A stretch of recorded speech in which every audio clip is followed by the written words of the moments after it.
পশ্চিমবঙ্গের নির্বাচনে এবার দেখা যাচ্ছে এক অবাক করা ঘটনা। তাহলে কি এবার দিল্লিতে বসে থাকা মোদি প্রথম বলেই আউট হয়ে যাচ্ছেন? হ্যাঁ, এখন পর্যন্ত এটাই মনে হচ্ছে। একদিকে পশ্চিমবঙ্গের মমতা ব্যানার্জি, অন্যদিকে তামিলনাড়ুর বিজয়ী থালাপাতি, আর মাঝখানে বসে মাথা থাপড়াচ্ছেন আমাদের নরেন্দ্র মোদী সাহেব। লোক চোখের আড়ালে আসলে কি হচ্ছে, বিস্তারিত নিয়ে কথা বলবো আজকের প্রতিবেদনে। তাই শেষ পর্যন্ত থাকার অনুরোধ রইল। চলুন শুরু করা যাক। পশ্চিমবঙ্গের নির্বাচন কখনোই শুধু ভোটের হিসাব নয়, এটি একটি সমাজের গভীরে লুকিয়ে থাকা আবেগ, আতঙ্ক, পরিচয়, ধর্ম, চাকরি আর ক্ষমতার এক বিশাল লড়াইয়ের নাম। বাংলার মানুষ ভোট দেয় পেটের কথা মাথায় রেখে, ভোট দেয় ভাষার কথা মনে রেখে, ভোট দেয় নিজের অস্তিত্বের কথা ভেবে। এবারে নির্বাচনে সেই অনুভূতি আরও তীক্ষ্ণ, আরও প্রখর। কারণ এবার মাঠে শুধু দুটো দল নেই, এবার লড়ছে দুটো সম্পূর্ণ আলাদা রাজনৈতিক দর্শন। একদিকে রয়েছেন মমতা ব্যানার্জি, যার কাছে বাংলা মানে দিদির রাজ্য, বাংলা মানে নিজের মানুষের ভাষায় নিজেদের শাসন। অন্যদিকে রয়েছে নরেন্দ্র মোদীর বিজেপি, যারা বহুদিন ধরেই বিশ্বাস করে আসছে যে পশ্চিমবঙ্গকে দখলে না নিলে ভারতীয় রাজনীতির পূর্ণতা আসে না। দিল্লির ক্ষমতার করিডোরে বসে অনেকেই হিসাব করছেন, পশ্চিমবঙ্গকে যদি সম্পূর্ণরূপে নিজেদের করে নেওয়া যায়, তাহলে ভারতীয় রাজনীতির পুরো মানচিত্রটাই বদলে যাবে। কারণ বাংলা কেবল একটি রাজ্য নয়, বাংলা ভারতের বুদ্ধিবৃত্তিক ও সাংস্কৃতিক ইতিহাসের কেন্দ্রভূমি। মমতা ব্যানার্জি এবার চতুর্থবারের মতো ক্ষমতায় ফেরার লড়াই করছেন। তার রাজনৈতিক জীবনটা যেন বাংলা সিনেমার সেই চিরপরিচিত নায়িকার গল্পের মতো। পরনে সাদা শাড়ি, পায়ে চটি, মুখে আগুন আর বুকে অদম্য জেদ।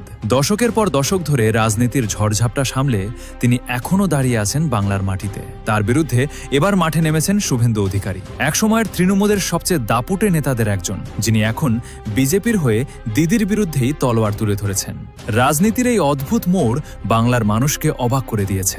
যিনি একদিন দিদির পাশে ছিলেন, তিনিই আজ দিদির সবচেয়ে বড় প্রতিপক্ষ। বিজেপি চাইছে পুরো বাংলাকে গেরুয়া রঙে রাঙিয়ে দিতে। তাদের কাছে এই নির্বাচন শুধু একটি রাজ্য জেতার লড়াই নয়, এটি ভারতের বুদ্ধিভিত্তিক ও সাংস্কৃতিক দুর্গে গেরুয়া পতাকা উড়ানোর লড়াই। আর এই কারণেই বাংলার সাধারণ মানুষের মধ্যে একটা অদ্ভুত শঙ্কা তৈরি হয়েছে। তারা ভয় পাচ্ছেন, যদি বিজেপি ক্ষমতায় আসে, তাহলে কি বাংলা তার নিজস্ব স্বাদ হারিয়ে ফেলবে? মাছে ভাতে বাঙালি কি আর মাছে ভাতে থাকতে পারবে? এই প্রশ্নটা অনেকের কাছে হাসির মনে হতে পারে, কিন্তু বাংলার মানুষের কাছে এটা একেবারে বাস্তব ভয়। অনেক ভোটার মনে করছেন, বিজেপি কি ক্ষমতায় এলে হিন্দি ভাষাকে বাধ্যতামূলক করা হবে, বাংলা ভাষাকে ধীরে ধীরে কোণঠাসা করা হবে, বাংলার সংস্কৃতি, বাংলার ঐতিহ্য সবকিছু একদিন মুছে যাবে। এমনকি অনেকের আশঙ্কা, বিজেপি ক্ষমতায় এলে তাদের খাদ্যাভ্যাসেও বিরাট পরিবর্তন চাপিয়ে দেওয়া হবে, নিরামিষের চাপ আসবে। বাঙালির কাছে ভাত আর মাছ শুধু খাবার নয়, এটি তাদের পরিচয়ের অংশ, প্রায় ধর্মীয় অনুভূতির কাছাকাছি কিছু একটা। তবে এই পুরো নির্বাচনে সবচেয়ে গুরুত্বপূর্ণ যে চরিত্রটি, সেটি হল পশ্চিমবঙ্গের মুসলিম সম্প্রদায়। পশ্চিমবঙ্গের মোট জনসংখ্যার প্রায় ২৭ থেকে ৩০% মুসলিম। এটি ভারতের যে কোনো রাজ্যের তুলনায় অনেক বেশি। এই বিশাল জনগোষ্ঠী পুরোদমে মমতা ব্যানার্জিকে সমর্থন দিয়ে আসছেন। কারণটা সহজ, ভারতে মুসলিমরা ইতোমধ্যেই নানা বৈষম্য ও লাঞ্ছনার শিকার হচ্ছেন, আর তারা মনে করছেন বিজেপি ক্ষমতায় এলে এই পরিস্থিতি আরও কয়েক গুণ খারাপ হবে। কিন্তু ঠিক এখানেই ঠান্ডা মাথায় দাবার ঘুঁটি সাজাচ্ছে মোদির বিজেপি। অভিযোগ উঠেছে, কম শিক্ষিত ও বয়স্ক অনেক মুসলিম ভোটারকে ভোটার তালিকা থেকে বাদ দেওয়া হয়েছে। তারা ভোটকেন্দ্রে গিয়ে তাদের পছন্দের প্রার্থীকে ভোট দিতে পারেননি। এই অভিযোগ শুধু নির্বাচনে কারচুপির অভিযোগ নয়, এটি একটি গভীর আতঙ্কের সূচনা। মুসলিম সম্প্রদায়ের অনেকেই প্রশ্ন তুলছেন, এই প্রক্রিয়া কি একদিন নাগরিকত্ব হারানো পর্যন্ত করাবে?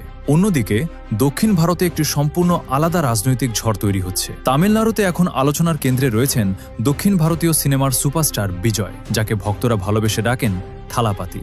দশকের পর দশক সিনেমার পর্দায় রাজত্ব করার পর তিনি এবার সরাসরি রাজনীতির মঞ্চে নেমে এসেছেন, আর মানুষ সেই ডাকে সাড়া দিচ্ছেন প্রবল উৎসাহে। তামিলনাড়ুর মানুষ এখন তার নামেই জয়ধ্বনি দিচ্ছেন। থালাপাতি বিজয়ের এই বিপুল জনপ্রিয়তা দিল্লির গদিতে বসে থাকা নরেন্দ্র মোদীর কপালের ভাঁজ আরও গভীর করে দিচ্ছে।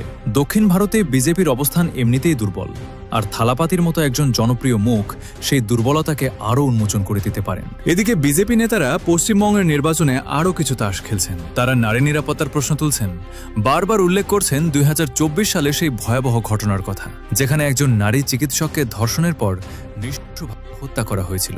সেই ঘটনা বাংলার মানুষকে গভীরভাবে নাড়া দিয়েছিল। বিজেপি সেই ক্ষোভকে রাজনৈতিক অস্ত্র হিসেবে ব্যবহার করছে। পাশাপাশি তারা বেকারত্বের প্রশ্ন জোরালোভাবে তুলছেন। পশ্চিমবঙ্গের বেশিরভাগ তরুণ আজও কর্মসংস্থানের আলো দেখতে পাচ্ছেন না। মানুষের মুখে মুখে ঘুরছে একটাই কথা, এখানে চাকরি পেতে হলে মেধার চেয়ে টাকার জোরই বেশি কাজে আসে। তাহলে দেখুন এই নির্বাচনী যুদ্ধে কত কত স্তর।